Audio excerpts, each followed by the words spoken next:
колледждің кезінде, студент кезінде қыздармен ол кезде домашка ғой, сөйлесесің, танысасың, бір орыс қызбен танысып, орыс қыз сенген жоқ қой, орыспын десем сенбейді. Сен акцентпен сөйлеп жатрсың дейді, орыспын десе, ол да орыс қыз да, екеуміз орысша сөйлесіп жатырмық. Сен қазақсың, сен акцентпен сөйлесіп жатрсың деп. Енді қайтар кезде енді қазақтар мінген қыдырып жүрген ғой кезінде. Сол қазақтар мінген кезде біз мамаға айтып, мама қазақтар какой-то өзінің туысқанын көргендей сондай болған. Иә, келатқан кезде сондай болған біз. Арасында жігіттер жұма намазға шақырады. Иә. Барасың? Арасында барамыз балдармен. Мен сізге бір қызығын айтайын, біз мысалы үшін Әзербайжанға барғанда біз қазақша сөйлейміз, аналар түсінбесін деп. Түсінбесін деп өз араларымызда сөйлейміз. Біз садақада отырасың, үлкен кісілер айтады, Құдай берген боласың деп. Құдай берген? Иә, Құдай берген сен аты деп. Каникул кезде, отпуск кезде барып келеміз ғой, жылда бір барып келеміз, қыдырып дегенде. Барған кезде жаңа Василий айтқандай, қазақтар келді дейді. Өздеріңізде қысыңқы дейді бізге, олардың өздері бақырайған болса біздікі кішкене қысыңқы. Қаяққа барсаңдар, Украинаға бар жүрмін, мен енді нағашылардың ауылына. А так мен әкем өзім Қызылсайда тұр. Қызылсайский.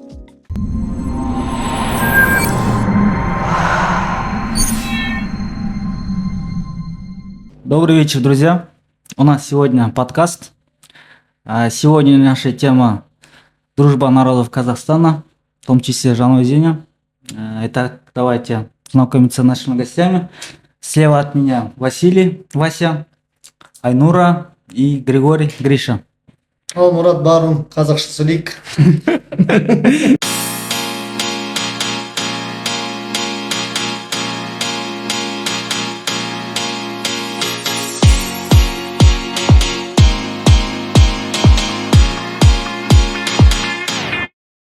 Қош келдіңіздер. Біріншіден айтпақшы, дәл осы жерден пауза басыңыз да, ана колокольчикпен подписатты басып жіберіңдер. Біз ары қарай кеттік. Қонақтар, қош келдіңіздер.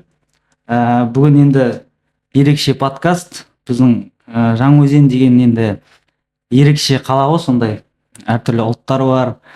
Әртүрлі ұлттар бәрі бір бауыр ретінде өмір сүріп жатыр. Сіздерді арнайы шақырып жатырмыз осында. Уақыт бөліп келіп жатқандарыңызға рахмет. Шеттен жайлап таныс бастайық. Өзіңіз жайлы айта кетсеңіз, ұлтыңыз, мамандығыңыз, қазір қай жерде жұмыс жасап жатырсыз, сол бойынша. Мен атым Василий. Осы өзенде толдым. 89-ғын. 4-ші микрорайонда толдым. 452-де, 420-да тұрам. Өзім геофизикте жұмыс жасаймын. СБ. 10 жыл олды. Жүр. Тұрып отырық. Айнура. Құрметті әріптестер, менің есімім Айнура. Мен номер 16-шы бастауыш мектебінде жұмыс жасаймын. Тәрбие жөнінде СО орынбасары болып. 1988 жылы осы Өзен қаласында туылдым. Ұлтыңыз? Ұлтым лезгинка. Сіздің ұлтыңыз кім?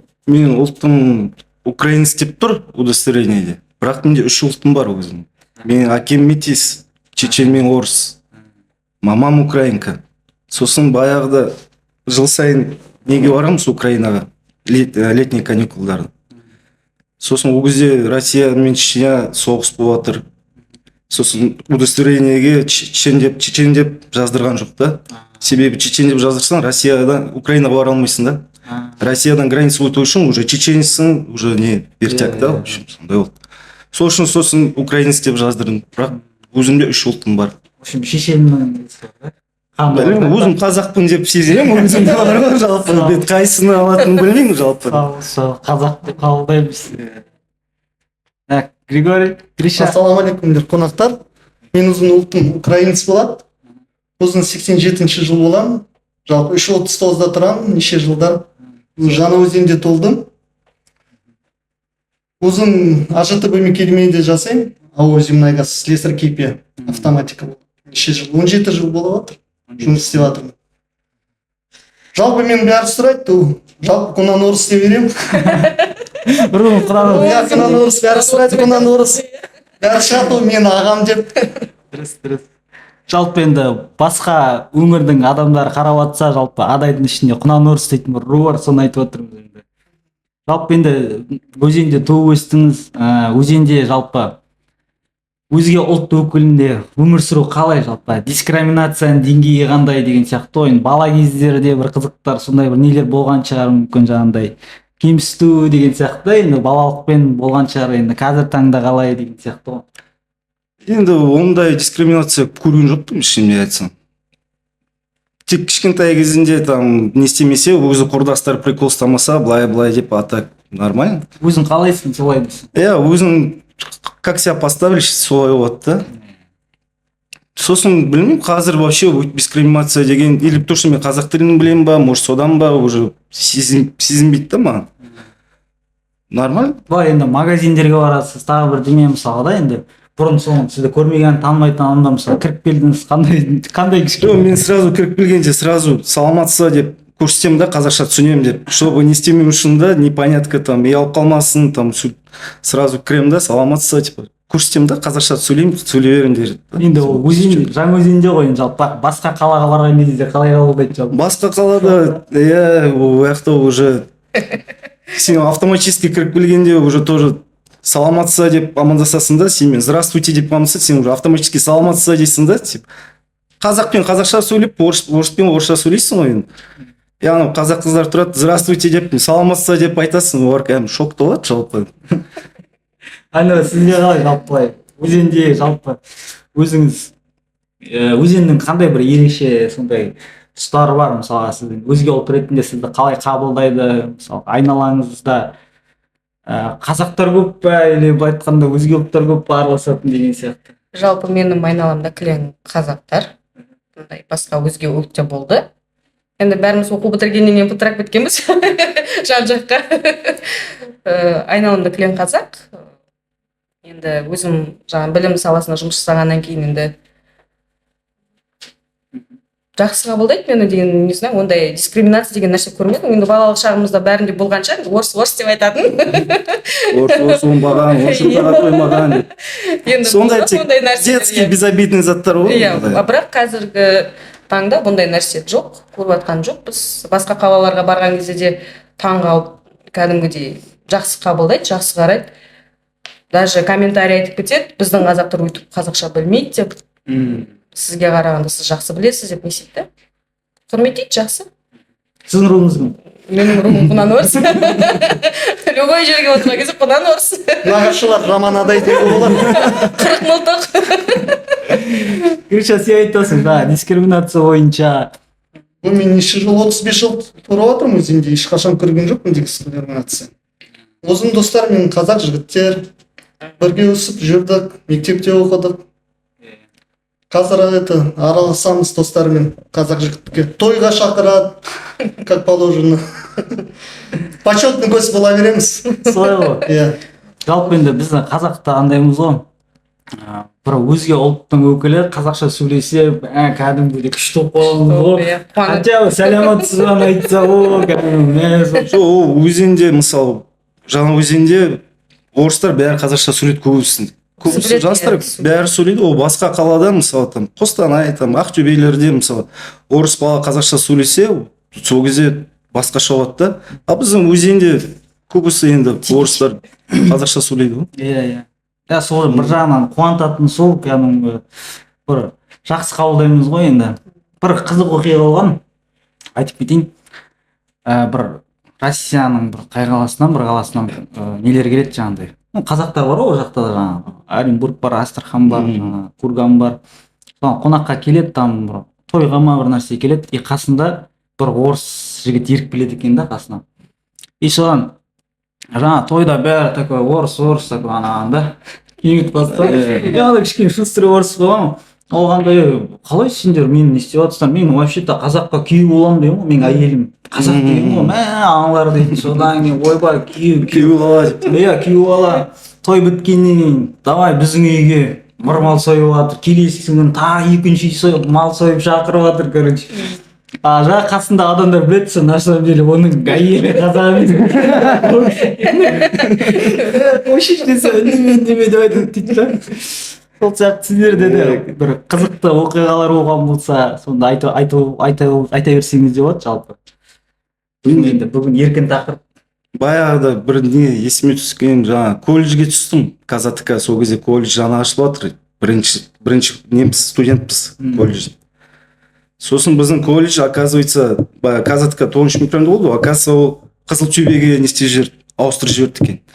Сосын мен 1 сентябрь, Қызылтөбедің Маңғышлақтың қасында, да? Колледж сол жақта болды. Сосын біз 1 сентябрь 9 микрорайонға барып тұрып, КЗТК 9 микрорайонда оқимыз деді. Сосын оказывается, колледж Қызылтөбе деді. Сосын Қызылтөбеге түстік. Орыс группа жиналмай қалды, қазақ группа жиналып қалды да. И сол бәрі бір группа қылып жіберді, қазақ группа. Орыс группа, қазақ группа деп бәрін қосып жіберді.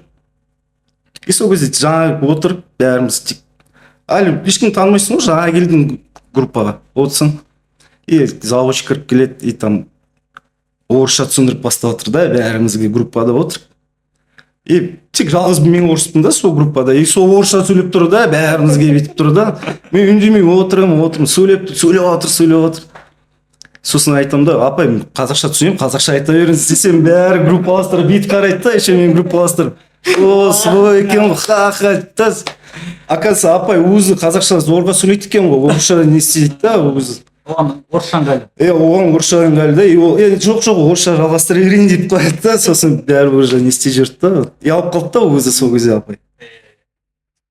Сондай бір случай болды. Сізде қандай бар? Қызықты оқиғалар. Енді мен айта кетейін, енді бізде оқуға түскен кезде мен Ақтаудың гуманитарный колледжіне түстім. Дене шынықтыру мұғалімі болып. Сол кезде группа кіріп келген кезде, енді бізде болды, аралас ұлттарда болды. Көбісі қазақ болды, енді группамыз орыс группа болған. Группамызда жиналғанда где-то 32 шақты студент болды. Менімен қосқан кезде. Сол кезде мен өзеннен келдім деген кезде уже Ақтаудың жаңағы студенттері бізге бүйтіп қарайды, как будто жабайы деп. Біз жабайы көретін едік өзен деген кезде. Бірақ для меня, если честно говоря, не болған бір ауылдың бір қызы болды, Шыбын ауыл деген. Біз айтатын едік, Шыбын көпайық сол ауылда деп. Сондай бір оқиғалар болған кезінде, бірақ группамызда әртүрлі возрастной болған, әртүрлі жастар оқыды. Сондай бір оқиғалар болса, так жақсы, группамызда жақсы болған тоже студенттер. Болады сондай случайлар, или там очередьте тұрасың, біріне магазинде, или там больницада бір очередьте тұрып, сосын адамдар келіп, мысалы, не істейді да, ана орыс баладан сұраныш деп та, бірдеңе деп сұраныш деп та, сен естіп жатсың да, оны түсініп отырсың бәрін. Тұрсы, ана орыс баладан бірдеңе деп та, сосын айтасың, мен түсінемін дейсің ғой, кәдімгі шокта болады адамдар жалпы. Бізде де мына өзенде де мысалы үшін поликлиникамызға да барған кезде де очередь санын таңдайсың ғой. Соған кәм деп тұрып аласың ана жерде. Бетіңе қарайды. Сосын кейде даже нелер болады, орысша айта алмайды да, қарап тұрады бетіңе. Мен де қарап тұрмын, біліп тұрмын, что ана орысша білмейді. Сол үшін айтамын, қазақша сөйлей беріңіз, еркін сөйлеңіз деп. Мә, қазақша біледі екенсіз ғой деп тұрады, бәрі уже қызықтап көреді да. Әйтеуір анында жоқ па, соңғы кім дегенде, ана орыс деген сияқты. Ана қыздан сұраңыз деп айтады. Ондай жоқ. Гриша, не айтасың? Мен сондай случай болды. Өзім ағайындар Омбыда тұрады. Омск. Иә. Өзім мен келдім, өзім Омскте высший институтте оқыдым ол. Анақта қазақтар тұрады ғой, ауылда, Омбыда. Үлкен кісі отырып, мен келдім, сұрап, мынау жігіт қаяқтан келген деп. Мен айттым, Қазақстанда келдім деп. Қазақша айттым. Иә, қазақша айттым, сөйлесіп, амандастым. Ол айтады, менде балдар бар дейді, ол қазақша білмейді дейді.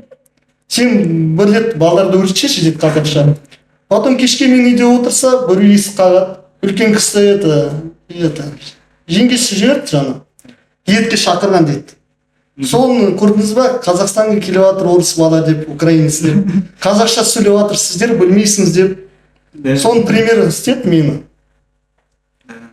Сондай случай болды. Бізде де ондай оқиғалар көп бар. Бізді пример қылып көрсетеді, мысалы үшін көп жерде.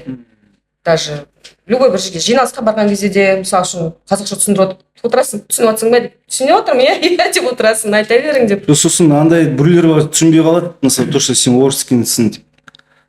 Андай біреу айтады, таныс қой, мынау Василий деп айтады да, бір братуха деп. Танимын ғой, анау қазақ бала орысқа ұқсайтын деп айтады да. Қазақ бала орысқа ұқсайтын деп айтады да. сондай случай болды. Сен енді тұрасың, аты Григорий ма, енді Григорий емес, садақада отырасың, үлкен кісілер айтады, ей, құдай берген боласың деп. Құдай берген. Иә, құдай берген сен аты енді деп. Тағы да бір қызықты оқиға естідім жаңа. Бір жігіт там электрик болады сондай бірдеме да. И жаңағы заявка келеді там, ну допустим 4-49 допустим да. И сосын осындай 3-ші подъезд деген сияқты ғой. И жаңа жігіттер келеді. А жоқ, ана жігіттер таба алмай қалады. И бір кезде мына жігіт қайтадан дейді, қайдасыңдар? Оказывается ол жаңа орыс екен, бір қазақша сөйлейтін орыс та. Анау айтады дейді жаңа келген электрик. Білмеймін жаңа айтқан адреске бардым, есіктің алдында бір орыс та сосын. Орысшасы естіген. Сол орыс электрик шақырып алған шығар деп ойлап сосын кетіп қалды. Ондай случайлар бар. Телефонмен сөйлесесің ғой. Олар қазақпен сөйлесіп жатырмын деп ойлайды ғой. Сосын кездескенде бүйтіп қалады да. Даже мысалы үшін даже курьерлерге заказ бересің, қазір магазин деген нәрсе бар ғой бізде қазір. Көп заказ берген кезде келіп тұрады курьер. Сәлеметсіз ба деп. Есікті ашасың ғой, мысалы сәлеметсіз деп, затымды әкелдіңіз ба деп. Қарап тұрады көздері банкі болып. Ондай нәрселер көп бізде. Түрлі курьер келеді ғой үйге. Сондай нелер жағдайлар. Жалпы енді сіздер мысалға украинецпіз деп жатсыз, лезгинка деп жатсыз да, мысалы сіздің ағайындарыңыз көпшілігі қай елде, мысалы сол елге барған кезде сізді қалай қабылдайды мысалға? Ол вообще другая история ғой. Сол история қызық болып Украинаға барғанда сен қазақ болып жүрсің, сен кәдімгі погоняла кличкаң қазақ болады уже. О, қазақ приехал дейді уже, қазақ болып жүрсің олай. ана кім айтқан сияқты Азамат Мұсағалиев айтады ғой. Я тот қалай еді? Свой среди чужих, чужой среди своих. В общем, бір сөзбен айтқанда Қазақстанға қалай айтсам болады? Былай айтқанда Қазақстанға сіңісіп кеттіңіз мысалға да. Басқа көрген жоқпыз біз шемесін. Ол Россияны, Украинада көрген жоқпыз, былай тұрған жоқпыз. Қазақстаннан басқа білмейсің да, ол елде қалай тұрып жатыр, аяқта ол мемлекет қалай деп. Себебі көрген жоқпыз да, тек осы Қазақстанды көрдік, өзенді көрдік. Ондай. Наоборот, даже привилегия көп болады да. Сен тоже қазақша, орыс бала қазақша сөйлейтін. Сен уже кішкене не істеп жүреді да. Ну, как бы ерекше Выделять етіп жібереді да, сол уақыттан не істеп жүреді. Пример көрсетеді там мысалы. Мына қара орыс бала қазақша сөйлейді деп. Сондай вот. Уже Россия барасың, бізде акцент бар уже. Орысша сөйлей алмаймыз біз. Сөйлей алмаймыз. Араластырып сөйлейді екенбіз. Бір қызбен телефонмен колледждің кезінде, студент кезінде қыздармен ол кезде домашка ғой, сөйлесесің, танысасың, бір орыс қызбен танысып. Орыс қыз сенген жоқ қой, орыспын десем сенбейді. Сен акцентпен сөйлеп жатрсың дейді, орыспын десем, ол да орыс қыз да, екеуміз орысша сөйлесіп жатыр. Сен қазақсың, сен акцентпен сөйлесіп жатрсың деп кәдімгі маған сөйтіп не істеген жоқ. Сізде қалай болды? Бізде мысалы үшін біздің көпшілік Әзербайжанда тұрады, әжелеріміз.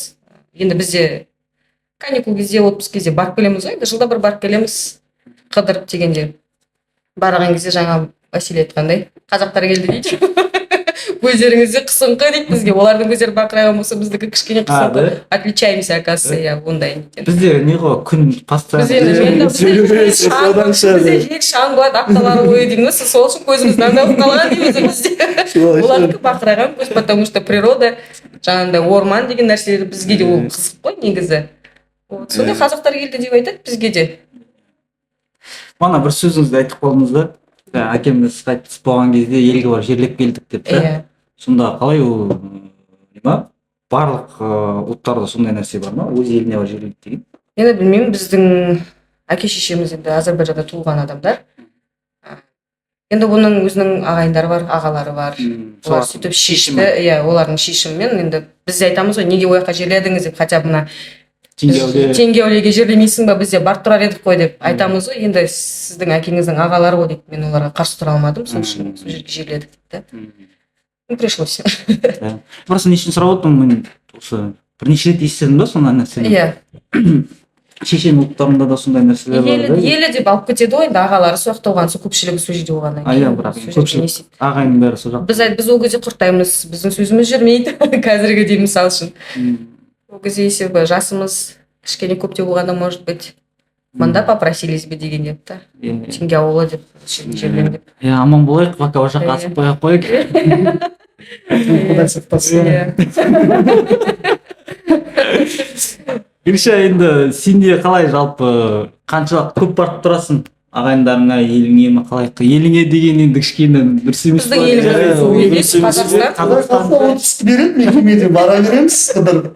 қалай жалпы бұл жаққа барғанда қандай немен барасың, андай бір қалай айтсам болады, ну енді сағыныш болады ғой, қалай болғанда да ағайын тума Енді мысалы, мероприятие или барамыз. өзенге қарай асығасыңдар ма келуге деген Келуге асығасың. Асығасың. Иә, өзің сағынасың по-любому. И бір апта болып боласың.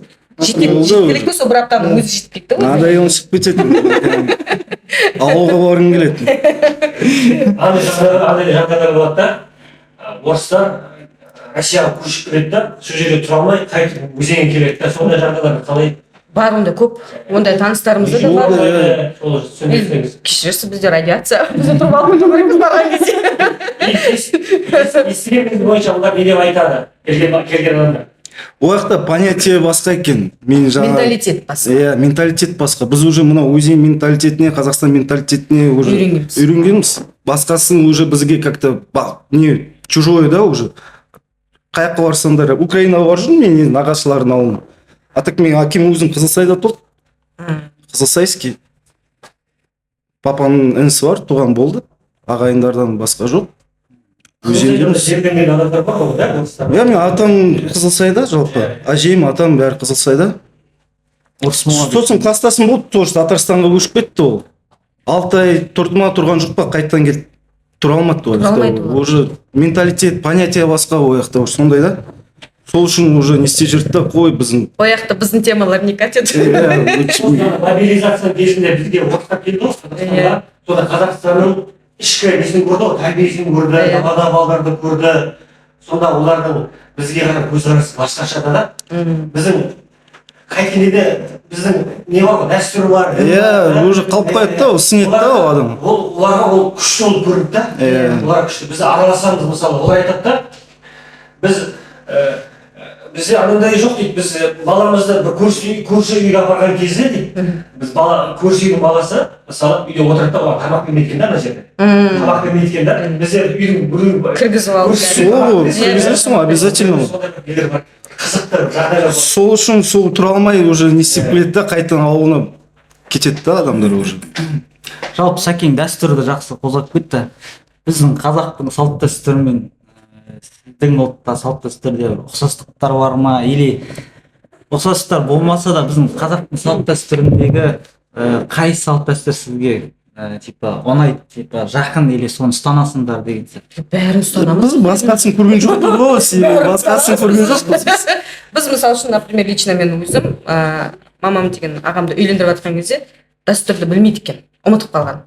Мен жыл сайын Азербайжанға барып келген кезде мен көремін, біздің мама оны білмейді. Бармағансың, уже ұмытып қалған. Мен айттым, біз қазақша дәстүрмен, кәдімгі өзің қазақи немен келін алып келдік, ақтаудан барып. Так проще, да? Иә, так проще, бізге ыңғайлы болып. Жаңағыдай, жалпы кейбір жерлері ұқсастығы бар. Қалың мал деген нәрсе бар. Алып қашу деген алып бар. қашу деген бар ол деген, иә. Бәрі ұқсайтындары бар.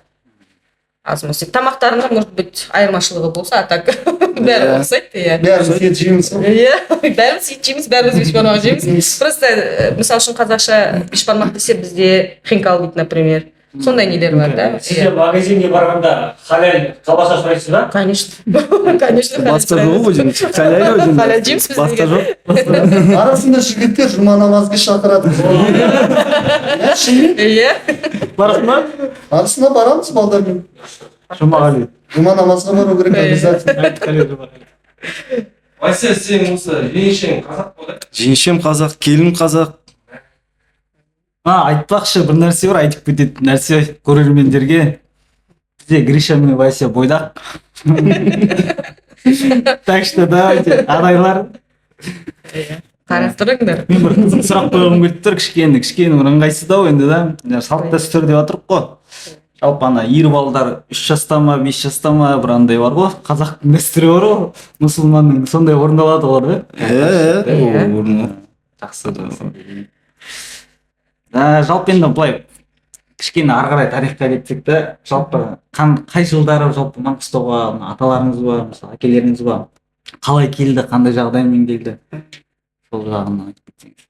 Енді мен айта кетейін, менің әкем военный болған, 84-ші жылы келген осында Маңғыстауға. Осында военный болып жұмыс істеді зонада. Сол 95-ші жылы 89 бет зонаның ше. 89 жылдары енді не болды, забастық Жоқ. болды. Ол кездері біздікілер 84-те келді. Сол мамаларымыз. Сол енді 95-те әкеміз қайтты, 30 жасында, 33 жасында қайтты. Содан бері біз енді қалып қойдық, осы жерде тұрып жатырмыз. 33 жасында. Әкем 30 жасында кетті. Бірақ 84-ші жылы келді мамам. Біз енді осында туылдық. Біз айтамыз, Мадейн Казахстан деп айтамыз. Жаңа өзен деп.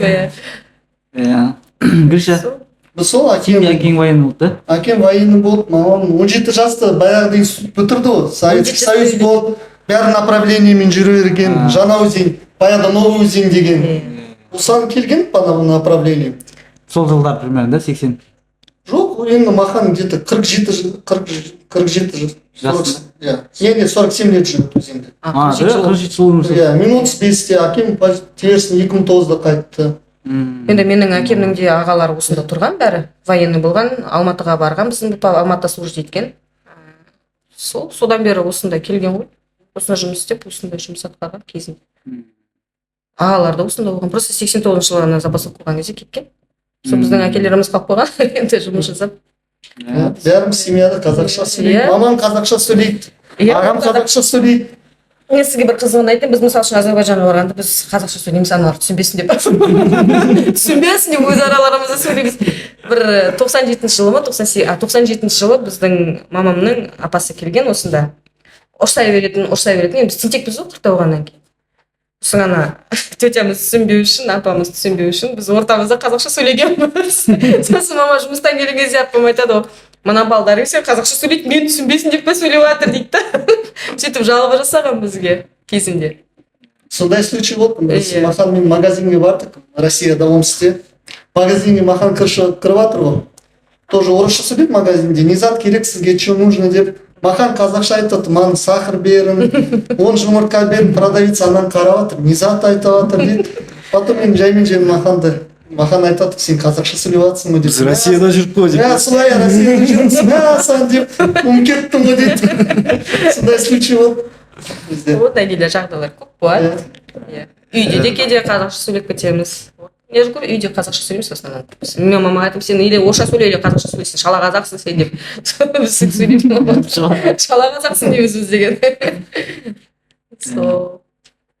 Вася, сіз не айтасыз, қалай жалпы аталарыңыз? Аталарымыз, мен әкем 64-ші жылы Қызылсайда тұрды. Оның алдында енді атам мен әжем, атам Грозныйдікі, әжем Белоруссия, Дедомовский. Олар екеуі Ақтөбеде танысады екен, студент болып.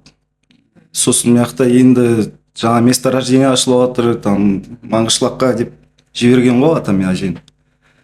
Сосын сөйтіп әкем Қызылсайда толып, армияға кетті. Армиядан уже мамамен келді ғой, Украинадан служить етіп. Мамамды алып келді сразу. Сөйтіп қалып қойған ғой біздің махан. Самолеттен түскеннен сразу ысы бетіме ұрды дейді ғой. Сразу куда я попала дедім дейді ғой. Шөп жоқ, тал жоқ.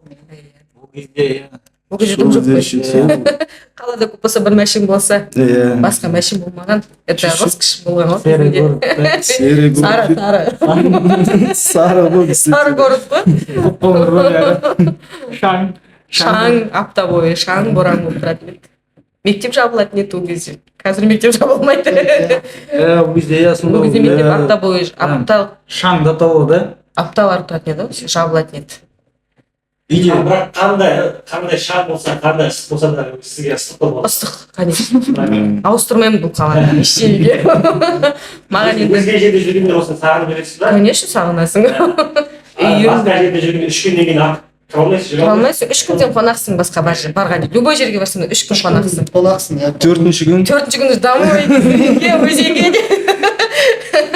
Бізде бір жағдай болған. Біз деген Бакуға кетіп баратқанбыз пойызбен ол кезде. Білмеймін, не үшін пойызбен кеттік. Семья болып мамаларымыз, ағаларым, інілерім бәріміз пойызбен кетіп баратырмыз. Сосын бір уақытта қайтарда ма есімде емес, каникул кезде ғой енді. Қайтар кезде енді қазақтан мінген қыдырып жүрген ғой кезінде. сосын қазақтар мінген кезде біз мамаға мама қазақтар как будто өзінің туысқанын көргендей сондай болған. Иә, келатқан кезде сондай болған, біздің кезінде сондай қызықтар болған. Мама қазақтар мінді бізбен деп. Бізге олар мысалы үшін өзге басқа жерге барған кезде өзеніміз жақсы, өзімізге жаңағыдай ыстық. солай ғой. Туған жер деген солай. Туған жеріңе жетпейді. Бізге айтады сіздің еліңіз ар жақ деп. Біздің еліміз өзен, Қазақстан. Кіндік қан. Иә, кіндік қан тамған жер осы жер деп айтамыз біз деген. Как бы там ни было. Иә. Иә, рахмет. Онда екі бойдаққа сұрақ қойғым келіп. Жалпы қалай енді не үшін былай кедергілер, қандай кедергілер бар деген сияқты ғой енді. Мен ойлайтын едім, мен өзендер бір-екі құрдасым бар үйленбей алған 88-дер. Солар шығар ең соңғы бойдақтар деп. Бар. Енді олар енді ладно енді қазақ оларға енді былай айтқан ешқандай ақтау жоқ енді сізде енді кішкене бір барьер бар шығар может быть да жаңағыдай қазақ қыздар кішкене типа Ол да бар жалпы. Бәрі ол да біз өзенде мысалы басқа ұлт аз, тек қазақтар.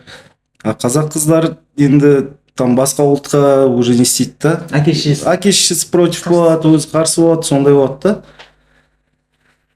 Білмеймін, Ақтауда тұрсақ, может, алатын едік. Или там басқа қалада. Жалпы қызым бар, қызым жүрген қызым бар. шақырмадым. Шай қойсын десем. Иә, енді не болса тойға барайық. Бұйырса. Иә. Қыздар көп қой, маған айтады, орамал дайын тек. Ол да әкелер деп. Әкел дей ба?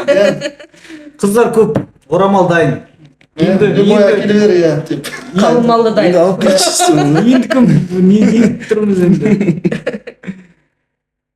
Енді бір сондай оқиғалар болса, мысалға да, там, әке-шешесі қарсы болған, или тағы бірдеме, әртүрлі жағдайлар болады ғой. Иә, әртүрлі. Енді мысалы үшін біз енді өзенде туылғанмен бізге разница жоқ сияқты. Адам баласы болса болды емес па? Мұсылман Болса болды, иә. Ондай ешқандай несі жоқ. Енді қазақтарға жаңағындай айту оңай шығар, может быть да. Бірақ енді қалай айтсам болады. Енді бар ғой әртүрлі. Любой жағынан енді қарсылық көрсетеді ғой, үйдегілер. Былай енді Кішкене болса да. келін алудан қыз беру қиын ғой енді былай айтқанда да. Конечно, иә. Сол жағында кішкене не істейтін шығар енді. Я не болса. Мынандай мәселе ғой, мысалы, жақсы өзге ұлттар бар ғой, қызын қазаққа бермейді мысалы. Осы ұлты қазақ ұлты орысқа бермейді да. Ал қазақтарға бермейтін нәрселер де бар. Бар.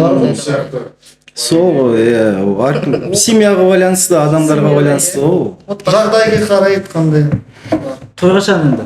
Бұйырса деп жатыр, бір суббота. Бұйырған суббота. Бұйырса. Крещенкі қашан екен? Шақырамын, шақыру келеді, саспай қойыңыз. Шақыру етші, не болып кетті андай, WhatsApp-тан жіберетін болып кетті.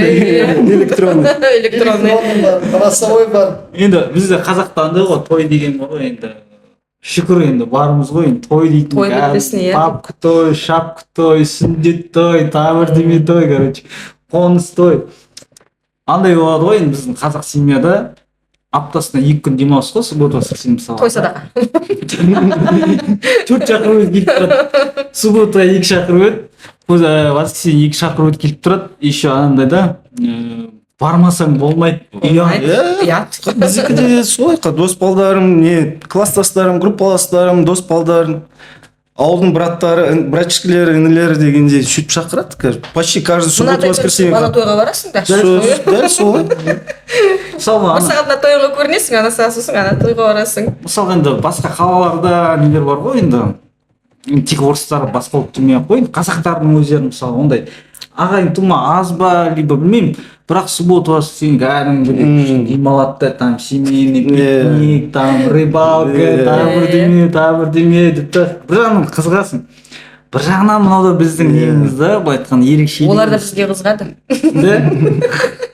Олар да бізге қызығады, сізде тек той бола береді екен той деп. Ол наоборот минус емес па? О, плюс қой, о, плюс қой. Өз арасымыз бойынша ол плюс па? Плюс қой? Конечно, плюс. Бізде барамыз ғой тойға. Кейбір адамдар сынайды да, тойлау каждый нәрсе бір жақсы дегенде неге тойлайды деген сияқты.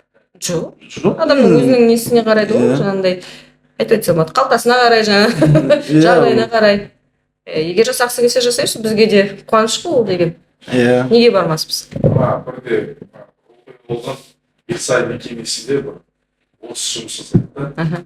Мысалы ана мен класстасым жақын класстасымның коллективтері ғой и бардық дейді тойға. И сол уақытта бәрі 5.000 теңгедей жинады да тойға да. И ана короче жаңағы өзге ұлт қой орыс енді. Ана короче 50.000 теңге берген. Сол ана ты че делаешь? Ол мені құрметті ана жазылады шақырып. Уважаемый деп Ана тұрған енді құрметті қылып шақырды ғой дейді да. Сол үшін от всей души беріп жатыр. енді ол қуаныш Осы ана бәрі таңғалып сен қуасың ба біз 5.000 теңгедей жинап жатырмық. туған күні бізді көтерме ұятқа қалдырдың ғой деген жоқ Жоқ мен білмеймін жазып Вася 50.000 теңге беріп жатыр. Сондай қызықтар болған мысалы.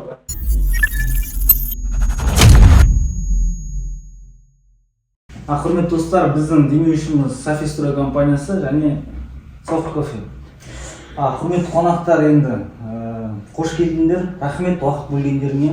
Енді уақыт сондай ғой, кішкене әркім әртүрлі шаруасы бар. Айнұр бала шағасы іздеп келеді. Сізге рахмет шақырғаныңызға. Иә. Саған да рахмет. рахмет сізге шақырғандарыңыз үшін биік белестерден биік шыңдардан көріне беріңдер өркейе беріңдер өсе беріңдер қазақстанға не деймін қазақстанға бейбітшілік тыныштық болсын тек еліміз аман жұртымыз тыныш болсын өсе беріңдер рахмет алла разы болсын сізден Шақырғаныңызға рахмет. Өсе беріңдер сіздер, подписчик көп болсын. Сол. Рахмет. Сізге де трамплин болсын. Осы подкаст ары қарай продюсерлер киноға шақырып бола ма? бұйырса Аузын алайын. Еще мен артқа жатқанда ойлаймын ғой. Тағы кім орыс болады екен? Мен танимын ба, танымаймын ба деп. Что-то сразу аузыма дейін. өзі нефтяной саласында жасағаннан кейін Осы тұрғанда бірандай ұмытып отырмын бір передача ведущий жоқ. Рахмет достар. Тағы да айта кетейін, осы каналға жазылып